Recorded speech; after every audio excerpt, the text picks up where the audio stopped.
This little guy is a cinematic beast, and I'm blown away by the shots you can get with it. But the key to getting cinematic footage with this DJI Mini 2 is the gimbal settings and how to use the sticks on the controller. So I'm going to give you my best settings to get epic cinematic footage with the DJI Mini 2. Let's jump right in.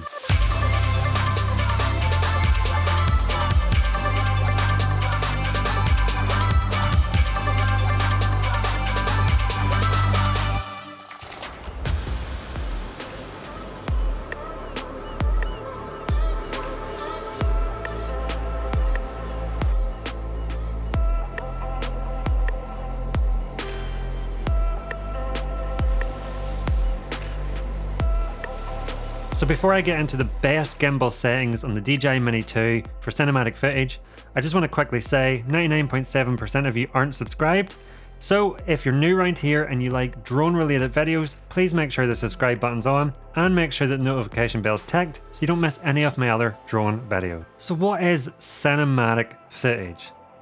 Basically, it's super smooth, silky footage that looks beautiful and looks like it's something taken straight out of a Hollywood film. And if you want smooth footage out of the DJI Mini 2, having the best gimbal settings is absolutely crucial. So I'm going to show you my best settings that I've found personally that help me get buttery smooth shots out of this little cinematic beast. So let's get into the settings and go over what I think are the best gimbal settings. So fire up the DJI Fly App, press the three dots on the top and go to Control, and then scroll down and go to Advanced Gimbal Settings. So before I get into the settings, I just want to say I rarely use Cine mode when flying the DJI Mini 2. I use normal mode. Why is this? Because Cine mode's obviously geared towards cinematic shots, but what I find is it's just too slow. I like to use parallax and motion in my cinematic shots. So what do I mean by that?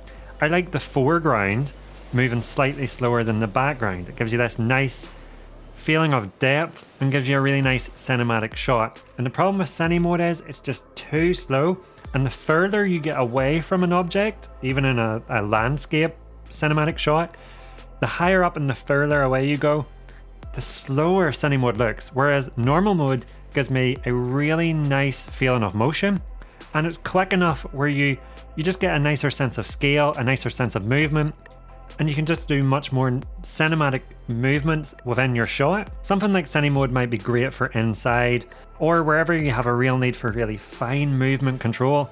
But for me, normal mode's where the perfect sweet spot is for movement. Like I say, the further you go away from a shot, the more you need that movement, the more normal works well. I use sport mode to get to where I want to go for the shot, to get there quickly. So if something's, a couple of 100 yards away, I use sport mode to get there really quick, flip it into normal mode, get my cinematic shots, and sport mode back to conserve as much battery as possible. But the thing is, if you're going to use normal mode, you need to change these advanced gimbal settings to allow you to get really smooth motion, get really good cinematic shots. So what settings do I use? So my normal mode settings, I have pitch speed at 10. So this is the speed that the gimbal will pitch up and down. Pitch smoothness I have at 20.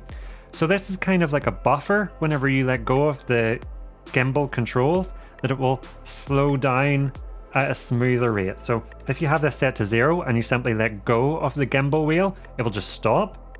Whereas if you have smoothness, when you let go of the gimbal wheel, it will actually go on for a little bit more, rotate a little bit more, and smoothly come to a stop. So that's really important for a cinematic shot, and I have that set to 20. Yaw speed I have set at 100, so this is the left and right speed of the drone, and I have that at 100 because I don't really do too much yawing in a cinematic shot, and when I do, I rely on my fingertips to really do that smoothly. Otherwise, I'm turning as quickly as possible to get my shot in frame, so I leave that at 100. But I have yaw smoothness set at 4, so it'll just buffer that turning out just a little bit. Cine smooth mode, as mentioned, I don't really use this, but I have pitch speed 15, pitch smoothness 2, yaw speed 45, and yaw smoothness 8. For really still, really slow shots, I find they work okay. And then for sport mode, which I use for, like I say, getting to where I want to take my shot really quickly, I have pitch speed 30, pitch smoothness 2, yaw speed 130, and yaw smoothness 2. Now one of the other settings I have on, if you just go back and scroll up, is I have allow upward gimbal rotation on. So this allows your gimbal to turn up 20 degrees more, and that allows you to sometimes get nice cinematic shots where you're looking up and as you pull back, you gimbal down. Or if you're in sport mode and you're flying through a gap or something like that, it helps sometimes to be able to look up slightly and just to see what's above you. So one thing to mention is sport mode is really twitchy. Now I do use sport mode sometimes for cinematic shots when I'm really high up or really far away. Sometimes you need sport mode to convey motion. But as mentioned, it's very twitchy. And one of the other big issues with sport mode I find is, particularly if it's windy, the drone will pitch much more than in sport mode. So if you're moving forward or back, you'll find that the drone will actually pitch much more forward or much more back when in sport mode. And even more noticeably if it's windy, it will pitch left and right much more. So in normal mode, if you move left and right, it will be like this. But if you have sport mode enabled and it's windy, your drone will actually bank like this.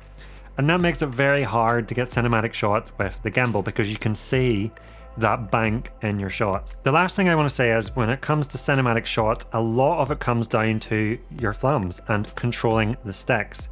Practice does make perfect in this case, and it helps to get muscle memory of controlling the sticks smoothly, gently, to not just make big motion changes when the sticks and just smooth into a motion and smooth out of a motion.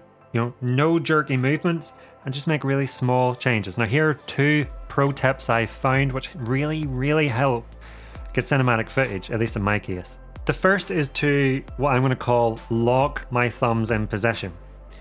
So what I'll do is if I'm framing up a cinematic shot, what I'll do is I'll position my drone further away than where I want the shot to start. And then what I'll do is I'll start the motion, so it could be left to right, it could be left to right and a bit of up and down, it could be yawing sometimes, although I don't really do that too often, but whatever it is, I'll get the motion started and then I'll lock my fingertips in that motion. So I won't be making any adjustments once the shot starts. And that way when I actually then come into frame of where I want my shot to begin, the motion's already locked. I'm not adjusting the sticks in any way, I'm just holding the motion I've got going. And this really helps get a really smooth shot. There's nothing worse than when you're looking back at your footage and you've got a really nice shot, but then after a few seconds you make a jerky movement or the shot movement changes slightly. So instead of going left to right, you're all of a sudden moving.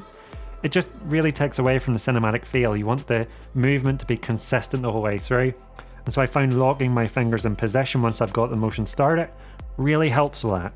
Second pro tip is never flick the sticks. Always smooth out of a motion. So if you're going left to right, whenever you're coming back into center of your stick, move it into center slowly. Don't just let go of the stick and let it return normally, as this creates really jerky movement. And that's it. That's my tips and my settings for getting cinematic shots. And hopefully you can go out now and get some epic footage of your DJI Cinematic Beast Mini 2. Quickly before you go, I just want to mention 99.7% of you aren't subscribed to my channel.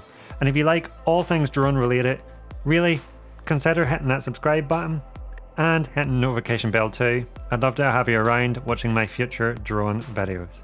Thank you so much for watching.